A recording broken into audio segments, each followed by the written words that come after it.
Assalamualaikum warahmatullahi wabarakatuh.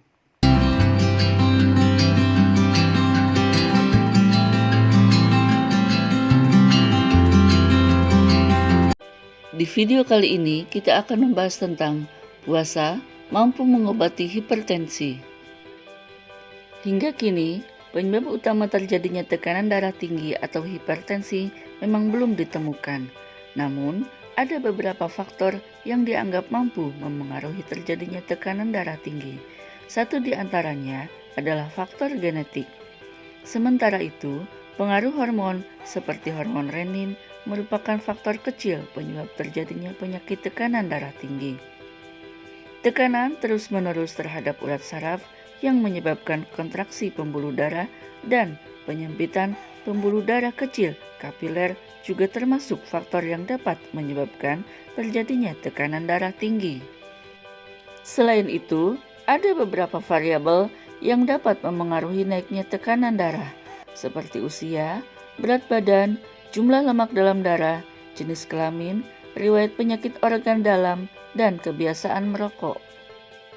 Sebagian besar penyakit yang berkaitan dengan jantung ternyata dipicu oleh masalah emosi. Dengan berpuasa, emosi kita akan lebih terkontrol dan stabil.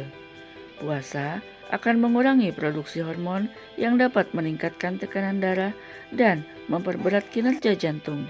Jadi, penderita jantung dan hipertensi sangat dianjurkan untuk berpuasa, baik saat Ramadan maupun setelah Ramadan atau puasa sunnah.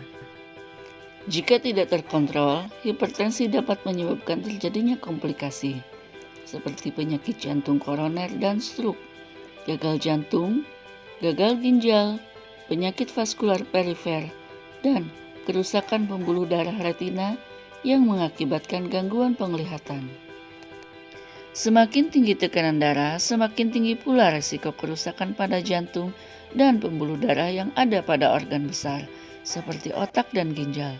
Meski tergolong penyakit yang berbahaya dan mematikan, nyatanya tidak semua orang mengenali atau merasakan keluhan ataupun gejalanya, sehingga hipertensi sering dijuluki sebagai pembunuh diam-diam atau silent killer.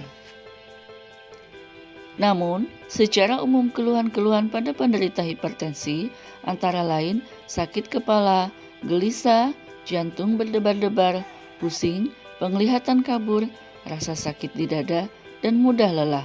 Sebagaimana pencegahan terhadap penyakit-penyakit kardiovaskular, pencegahan terhadap hipertensi juga bisa dilakukan dengan memperbaiki gaya hidup sehat, aktif berolahraga, serta melaksanakan pola makan yang sehat, seperti makan makanan berserat dan menjauhi makanan dengan lemak dan kolesterol tinggi.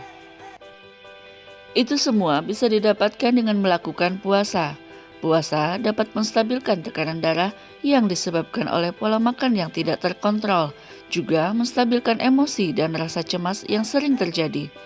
Saat berpuasa, tubuh akan mengurangi produksi hormon yang dapat meningkatkan tekanan darah. Selain itu, saat berpuasa juga wajib menahan emosi sehingga tekanan darah menjadi lebih stabil. Jika selama berpuasa kita mengikuti cara-cara yang diajarkan Rasulullah SAW, dapat dipastikan bahwa emosi kita akan terkontrol dengan baik.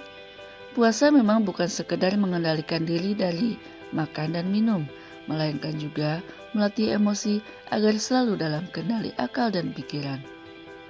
Puasa yang baik adalah puasa yang mampu mengendalikan emosi, bukan sekedar menahan diri untuk tidak melampiaskan emosi. Ibaratnya, puasa itu adalah perisai yang menghalangi kita dari segala hal yang memancing emosi dan keburukan lainnya. Puasa adalah perisai. Jika salah seorang dari kalian sedang berpuasa, janganlah berkata keji dan berteriak-teriak. Jika ada orang yang mencerca atau memeranginya, ucapkanlah, "Aku sedang berpuasa." Hadis riwayat Al-Bukhari dan Muslim. Tips untuk penderita hipertensi ketika sedang berpuasa. Konsumsilah buah dan sayuran saat sahur dan berbuka puasa. Hindari makanan yang mengandung santan yang dipanaskan dan daging merah. Ganti dengan ikan segar yang mengandung lemak baik untuk tubuh. Usahakan untuk tidak mengkonsumsi makanan olahan atau makanan kemasan yang banyak mengandung bahan pangan sintesis di dalamnya. Itulah metode puasa untuk penderita hipertensi. Semoga bermanfaat. Selamat mencoba. Semoga di video kali ini bermanfaat ya untuk teman-teman semuanya, dan saksikan video selanjutnya. Semoga selalu bermanfaat untuk kalian semua. Assalamualaikum warahmatullahi wabarakatuh.